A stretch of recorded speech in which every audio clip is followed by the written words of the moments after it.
one, so they got eliminated early this time around. Maybe they'll take a more cautious approach going into map number 2. Only time will tell, Tiff. And I'm excited to see what the circle is, because we had a city start already, starting off hot. I think we might see something, maybe a water circle inside the map. Maybe Don't do it. We already saw. Don't wish that upon our players here, Goj. None of them have the ability at the time to really focus on making sure they've got their pistols in hand for those water zones. But as we begin that jump in, there goes FIFA, Piero. Look at them all flying out the back of the plane as they gear up. We know Fortress was a real hot spot in map number 1, but we did have some teams pushing up north towards Quarry, stretching it out, looking for that early game loadout before they decided to engage with teams. Every team swears by their own strategy. Some say we need to land on the outside of circle and work our way in. Some say we need to land dead center of circle and contain and maintain our position. But take a look at this one. Well, you can quickly tell which teams like to land on the edge of circle, because there they are, 42, 24, 37, 10, 25, all on the outside of the circle. Everyone else creeping towards middle. A lot of people like the caves. I know FIFA Kill Squad loves to drop caves, but it looks like they were hanging out near the south end of the map. Early fights here in Observatory, one of the hot spots on the map. We always see several teams try to drop here, try to grab the loot, try to grab the god spots, and then rotate out, and we'll see who wins it this time around. Map 1 winners already in a fight, looking for some early eliminations. Oh, Blade, the way you're navigating this push, able to grab a couple shots, but not going to manifest into a full break. And now you do have your teammate here, so you can kind of double push. Fabi going to go down, but Vortex should be able to clean this up and get that initial res. Now let's talk Goj. Early game contests, right? They can prove to be a thorn in the side. I did see a contest going on in H5, Fortress, Observatory. A lot of those hot spots will really essentially split your loot, and you don't want to be stuck with just a pistol engaging with an entirety of a team. You need to prioritize dropping where you know weapons will spawn, so you can grab that and have that early advantage. It's the classic risk-reward conversation. If you have some early eliminations, you set yourself up for success. You can maybe rotate early to set up for in-game. Don't have to worry about the mid-game as much. Sometimes, though, if you land really slow, you get all the loot. You've got an advantage with the amount of loot that you have, like you were just mentioning. So there's payoffs to both strategies. It's just about how you execute on your strategy. But we're going to swap over to Team 17 on your screen right now. Team Clavson. I got 12th in Stage 1 quals, 17th overall in Stage 1 finals, and they're getting contested here by Team 23. Steve, Rakes, and Co. are on the other side of Goat and Clavson, so you can see they're kind of sandwiched in and split holding now. If Goat and Clavson realize that they're being split held by, you know, a couple different players on roofs, try to find that advantage on how you can maybe pick off one and then go about the other. But with Sisti here on the rooftop and a good line of sight onto the squad in front of them, it's tough. They could try to push all at the same time from different angles. That would be nice. This is one of those fights that could take a very long time. Both teams inside the zone, so able to play chicken a little bit, just waiting on the first player to make a move, hopefully grab a pick, and then clean up with player advantage. Looks like Sazu has made his way to the top of the building, trying to get a peek through maybe a window. Here comes the push. Clears the top floor. Nice stun grenade going down. There's one. They have the advantage. They're going to push the fight and win it. Nice. Perfectly executed and didn't have to wait too long. Squad 23 on your screen right now. Early elimination set up well. Able to rotate free and clear without anyone hot on their heels. They got third in the Stage 1 quals, and 23 just barely eking into the Stage 2. Pretty decent start to the second map. Oak, Wiz, both going down in that Ulim feed. Pentagon and Co. finding a good bit of early game success as we come on board with them. Rotating on through. They're in kind of that triangle formation that we like to talk a lot about, Goj, because that seems to be typical of what we'll see in NA for Tommy, as they like to just approach that way. Hello. Pentagon. Oh, maybe that nade should have went out first. Unfortunate mistake right there. Just doubles back, and really that player had already kind of peeked down the site to have that. But you can see two pushing in to take down the one. Sure. Very nice revenge there, but yeah, I mean, it's nice revenge, but can't we just, I mean, can we just wait like a half second there, Pentagon? Like, you didn't have to take the 1v1. Like, that's a 50-50 fight when you had maybe 6 seconds to let your teammate group up with you. I mean, you just wasted a bunch of resources. They're gonna get Pentagon back into it, but those are the moments you look back on and just say, okay, that was a small mistake. We didn't, we didn't get punished too much for it, but just take a breather, work as a team. That's a free kill any other day of the week. Man, that's a tough one to see. We caught it on main. You got caught in 4K. Facts. He walks by. He's like, did I see someone back there? Doubles down and is like, and I just lost my life for that. And this is what, I mean, and I don't think it's going to really punish them, but it's worth shouting because that's what ruined FIFA Kills tournament last time around. They took too many of those fights and gave away too many lives. You don't have to take the 50-50 fights. Take the 70-30 fights. 70% chance you're winning it because you're winning with player advantage. Unless somebody two-pieces you, just do it. Now, here's one. They're not paying attention to you. I call those 90%ers. Fantastic. Nice knock. Nice elimination. They're going to push the equation and likely clean up squad 23 here. Sisti and Co were the team that just took that really smart engagement on the team in the building, eliminating them with ease, and now look completely different on the second engagement. Maybe they weren't prepped for Toyor and Co to come down the hill and immediately catch them off guard, but hey, that kind of thing happens. Well, and that's the thing. Information is power. Information is king. You have to have information. UAVs, recon drones, whatever you need. You've got to clear all of the different angles you could be pushed from. Didn't have a lot of cover from behind and didn't check behind and got eliminated. Ooh. More text on your screen. Savvy. Looks like they are down, not able to get the... Oh, there we go. Rez coming in clutch. Back to a team of 3. Now you can see that engagement as Palooka and Co had fought their way down towards the hill. Squaring up against Team 48. Jumping back on over to King, AJ, Wars, and Prodigy. Now, Prod, I had heard, potentially maybe hasn't been grinding the game as much as some of our players we were highlighting in the ranked gameplay screen earlier in the pre-show, but still are looking to be that of form. No eliminations on the board just yet for Prodigy, but they do have a team in their line of sight because they are going to push straight up. Going to catch that one on the roof. Good nade, not going to result in any kind of crack, but this does give them the time to smoke and rotate in and take angles.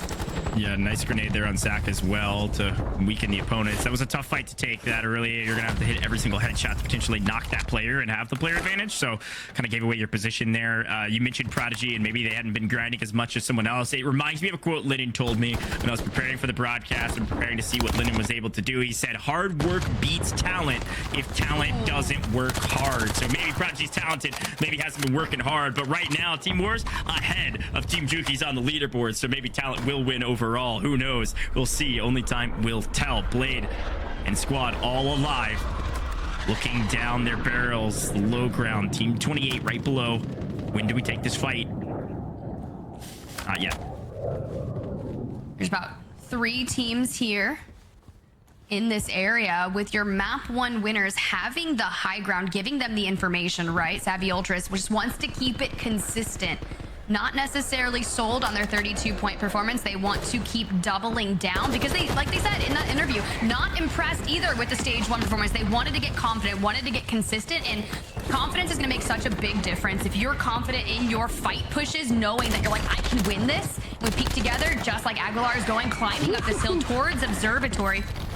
Mortar Strike is available should they need to square some things off, but the pressure is going to be pushed back. And now, absolutely down the line of sight, just looking for that engagement. Going to dolphin dive back inside the building, but I think they're going to make this push. Yeah, if you saw that mini-map, you saw how many teams are trying to rotate into the circle. I think it was Team 3, which was 3rd place from Stage 1. That's Team Azen, probably the freest and clearest pathway to get inside the circle as they were on the furthest right position of that outside circle location.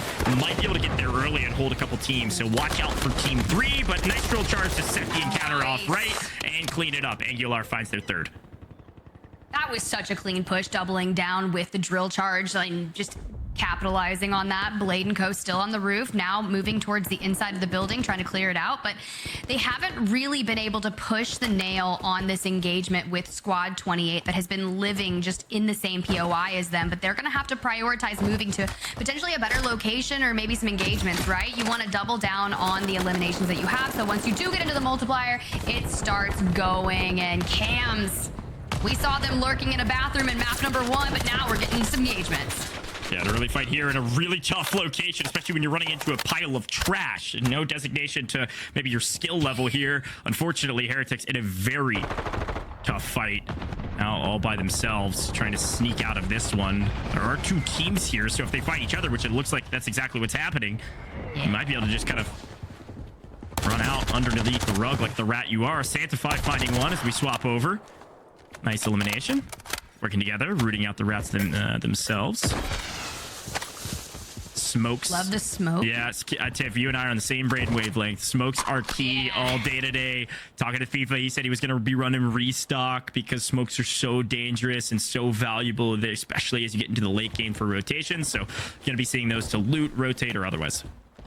Restock, bird's eye, keys to success here, but like that's so smart, right? You can use smokes not only on rotation, maybe cover up a res, but smoke out your line of sight so you can loot after an engagement. That was really well timed. Well, Observatory finding itself just on the outside of the zone. Team 23 kind of running into Observatory after the war zone, if you will, has been won already by someone else and then rotated out of.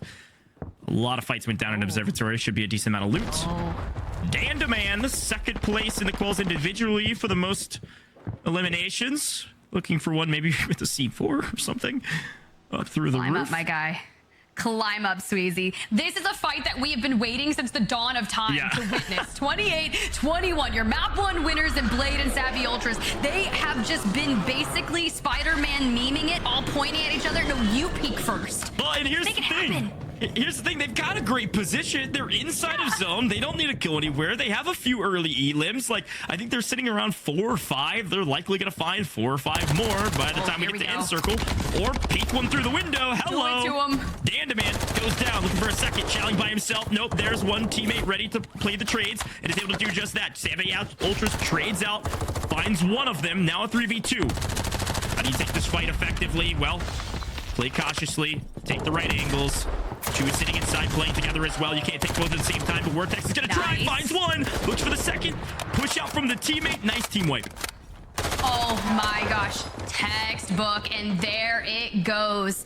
The dawn of time battle has been decided, and it's going to go to Savvy Ultras, Vortex, and Blade, your map 1 winners. And I really liked the way not only were they coupling the movement on the multiple levels of the building here in Hydro, just making sure that, hey, we're going to go in, we're going to shield crack, I'm going to jump out the window, hit a reload, and join you back up. It was just very cohesive, and hey, the confidence is definitely paying off. Oh, I said the early bird gets the worm, and I think the early bird still is hitting the worm. That's our map 1 winners in a fantastic spot, potentially setting themselves up for in-game already with, I think, 7 or 8 eliminations, with still 43 up.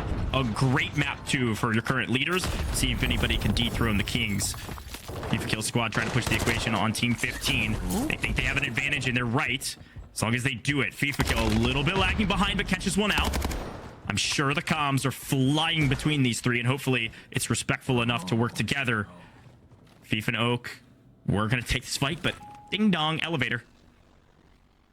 Yeah, but at least they're staying together, right? And it's okay if Wiz is kind of separated off from them. If Oak and FIFA play together and look for maybe a 2v2, it's a lot more realistic than any kind of 1v2, 1v3 that you may see. But Wiz taking to issues, going straight up to the roof. And now FIFA likely running through Mall here to rejoin up with them. But there's another team that's going to be rotating in. FIFA gets them in the line of sight, able to hit a couple shots, pressuring them. Great comms looking like coming through from his teammates saying, hey, they're rotating out. They hit some sort of a zip. Flying out of here. Let's grab our vehicle and do the same. We do not want to get pinched by Team 7. We're hot on our heels and pretty good communication. It's like they're battling back and forth on where they're going to go next. And inside of zone, holding the next team maybe is the right play. Chow falling in the kill feed. That's going to be Bling CJ, Nobu Spartans team. We're really pulling for them as we get a good look at the map feed. FIFA though, finding some resistance, trying to rotate out and will fall out of the vehicle. Whoa. Oki is able to wipe the squad overall, so I think it was a little bit of bait there with the Bertha. They've lost FIFA but won the team fight. All three go down. Team 14 still alive and well. FIFA Kill will be bought back immediately. Great resource management from this squad. They still have a decent amount of cash, and we'll separate that accordingly to be able to buy what they need. Resources are key for sure. I think it was Merc that said this way back when, and it still holds true today. Cash is king in Warzone. Yeah. You have to have the resources to buy your teammates back immediately when you lose one in a gunfight like that. I mean, yeah, because we talk about how you can get stuck in that regain blender, but obviously that's not the case, especially if you're setting up shop near buy stations in the zone. And you can kind of gatekeep those because people are going to be looking to get the regain for themselves, coupling in a lot more eliminations. We saw Oak with at least 4, a few assists, north of 2k damage, and Blade on your screen right now has 3 to boost about that. Savvy 3 as well. So another solid game so far with 37 teams remaining. We're 15 minutes plus into this game and not even in the kill multiplier yet. Well, the circle keeps creeping higher and higher onto this map, which will pull your map 1 leaders a little bit outside of zone, probably in the next circle. So they will have to rotate, but still a great map regardless. About to work our way into the first multiplier. Meeks and Co in trouble. Or maybe they're causing the trouble. Finding one down the range. Neonfo finding 2 downs there on Bino Jr. Santify trying to grab some revenge and able to do so. Should be able to get all 3 back alive. Great team fight win there for Meeks and team. They're going to be able to rotate into the circle effectively, free and clear, set up for their next encounter. Doesn't look like there's anybody in vicinity. Gas at their back, and now they can just kind of focus on moving forward as that ring has pulled toward that western side of Al Mazrah. Ghoul taken to the roof here at Quarry. You got King, AJ, and Wars. They've been here since the beginning of this map and haven't rotated out, and well, they haven't really needed to. That's exactly right. They will this time around, though. Circle is pulled further. Prodigy seemingly just getting bought back and right back into the mix. Able to grab their loot. Couple teams kind of lingering here on the edge of zone. They don't want to free rotate for Wars' team. Maze's squad, this was your stage 1 quals winners. Ended up making their way to 10th place with a fantastic last map of the day in stage 1 finals. 10th place is fantastic. Certainly would have qualified them for the LAN if stage 1 was able to do that. Today, they'd like to increase that to grab some extra cash and punch their tickets to London. So far, a decent map, it looks like. Raz on 3.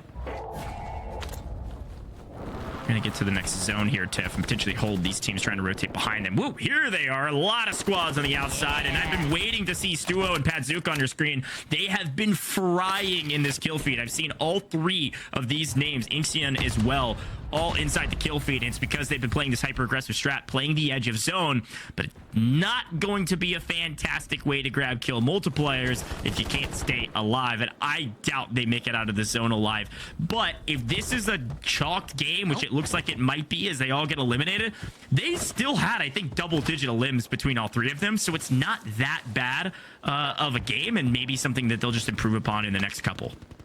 If you can find yourself in double-digit eliminations outside of 30 squads being up, that's still that 10 to 12 point mark that you would like to hit for consistency, but it's not going to be enough when it comes down to really wanting to solidify your spot in that top 15, because we're talking about it. We mentioned it. London is on the line. We're trying to get to the global finals, and Kubi with 5 eliminations is pushing the issue. Louis CM's team with Vapular and Co. up ahead, and smoke and run, trying to pinch that team. Yeah, edge fights, edge fights, edge fights. That's all we're seeing right now as teams are slowly but surely eliminating their competition on the edge of zone so they can rotate in free and clear. Unfortunately, with this strategy is you're only going to be free and clear for about a minute and a half until you run into the next team as you rotate to the next zone. And here's the other side of the coin. Team 39, 48, 34, 30, all trying to sit inside of the zone and wait for these teams to rotate in. They feel like the God spot is more important than eliminations. The eliminations will come. Squad on your screen right now, 39. Great spot on the map. Little to no eliminations to write home about at all. So they're going to have to find some now, or they're going to be taking away about 0 points here. Live pistol coming into play. Nice move. Yeah, I was going to say, Revive Pistol is going to be clutch, right? You just hit him with that. As long as you don't miss. I've seen a lot of people get stressed out and start missing, but now going to run into a little bit of a trouble themselves. These walls, they are not the safest thing you would think of, especially when you got squads running the Cronin, and every time you peek a window, someone is just waiting to take you down. That team may not recover from that. Well, Tiff, I think that's the perfect circumstances to talk about playing defensively, not playing confident, playing too slow. It's going to yield you 0 points. They might have had 1 elimination. Doesn't matter that they're top 30. 1.2 points is not going to help you out at all. Back to their squad on your screen. One of the teams that we were told to watch out for specifically by Dream. This is the Dream team of the day, and so far looking dreamy with this fight. Nice Nice knock. Opens up the shots. Nice bouncing Benny to try to protect, but no. Swinging around the corner. Porky gets the better of that. Jama trying to enact revenge and is able to grab one, but loses his life in the process. We're in trouble here, Tiff. If we're Louisiana, we're deciding to continue to take this fight into 1v2 because we got people behind us, in front of us, left, right, forward, straight, everywhere. See you later, alligator. Top 25. Decent map. Not a great one. Louis was looking like a Pokemon master, sending in the two teammates just to go to take their engagements. They lose the fight initially, but you know, maybe that wasn't the smartest, right? If you leave your anchor player back, this is what happens when people rotate in, because you're not able to focus on who is coming in behind you. And Heretics, you know, Methods, they have been doing just that. You typically think back to map number 1 where it pulled City, right? They were able to maintain positioning inside and come out at the last minute with cams, hitting nice stims, trying to stay alive. But Wiz on your screen, looking a little more conservative here. Dead center of zone here with FIFA. They have a building. They're able to maneuver around it and pick off everyone in the open. This is where restock is going to come in so clutch with all the smokes. Yeah, this is a wild spot. They have this tiny little kind of ruined fortress to fight on, and they're dead center of zone. You called it out perfectly. They got here early because they wanted this spot so that they could hold every single team rotating in. Are they the early bird, or are they the first mouse? That's my question. Did they get here too early and they're going to get third partied? So far, it's looking really clean. There is no one in sight that they can't shoot, and there's no one in sight that can push them because everything around them is wide open spaces. So right now, the third party is really not a problem for them, and they can just rain hellfire from distance and hopefully grab a few free picks. But in the mix of it here, Robstar trying to make the best of a bad situation on 9 eliminations, by the way. Watch out for Rob. If he can somehow stay alive, obviously a fantastic map as we creep inside the top 15. Broken down building. Oak, mortar strike likely going to come in too strong. Smoke and reposition, but this is so tough when you literally have to play the mountains like a little bit ago. Too strong. Going to be able to grab the knock and ending that team's chances here in map number 2, but we continue to push forward. We have at least 5 teams outside the zone. Your map 1 winners are making the play. This is where we're going to find out who is the mouse. Are you getting the cheese or are you getting the worm? It's a great call out. FIFA Kill in trouble. It goes down. The push is successful thus far. Oki right around the corner. Seemingly has to reload. Isn't able to grab an elimination. Sitting on 4. FIFA still alive somehow. Wiz is down.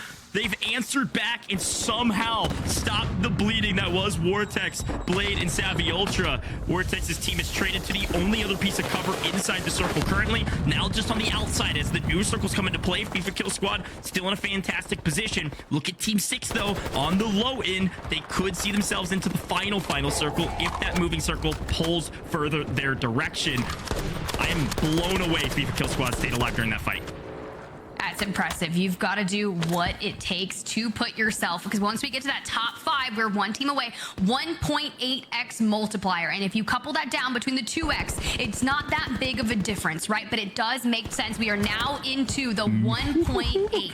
And Savvy Ultras, your map 1 winners, still alive. What if they run it back? Still alive, and all 3 alive. They have a massive advantage going into this fight. Oki's just fallen by King AJ from Wars' team, and there goes FIFA. So if they can't get the self-revives off, FIFA Kill Squad's going to be out. They did get top 5 with a decent amount of the limbs. Still going to be near the top of the leaderboard. But this is an opportunity to wipe one of their main competitions out of this lobby, out of this map, and try to set up Savvy Ultra Squad at the very top of this leaderboard with a massive margin for error, and they're able to do it. See you later, FIFA Kill. Still a decent map, and here we are. The 2 teams we shouted out, Tiff. It's a 3-on-3 whiteout in the open, an exact opposite circle we saw with City. There is little to no cover besides the rolling hills of the sand here in Al Mazrah. And Savvy Ultras is trying to take a 1, while the 2 teammates on the other side are trying to take a 2.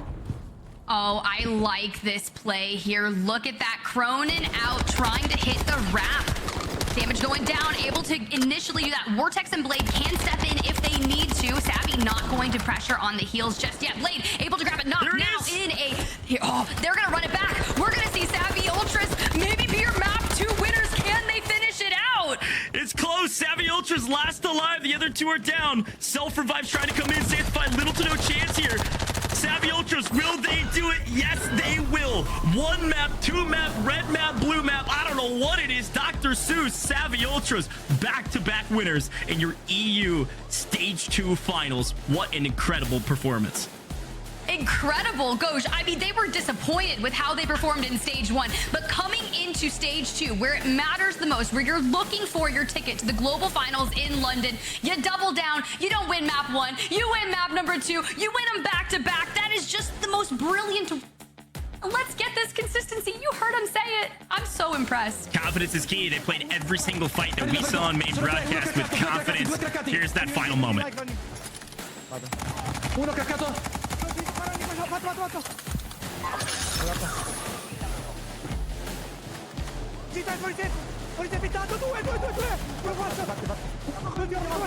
Mata. Vieni. Mata. Dai, cazzo! Sì! Come on! Oh mio Dio. Siamo nati per questo, cazzo! Sì! Come on! Well, Tiff, I can't speak Italian, but I think that's a celebration if I've ever heard one. I think energy like that is a global language. An incredible performance in map number 2 as well. Found a ton of elimination. 38-point game.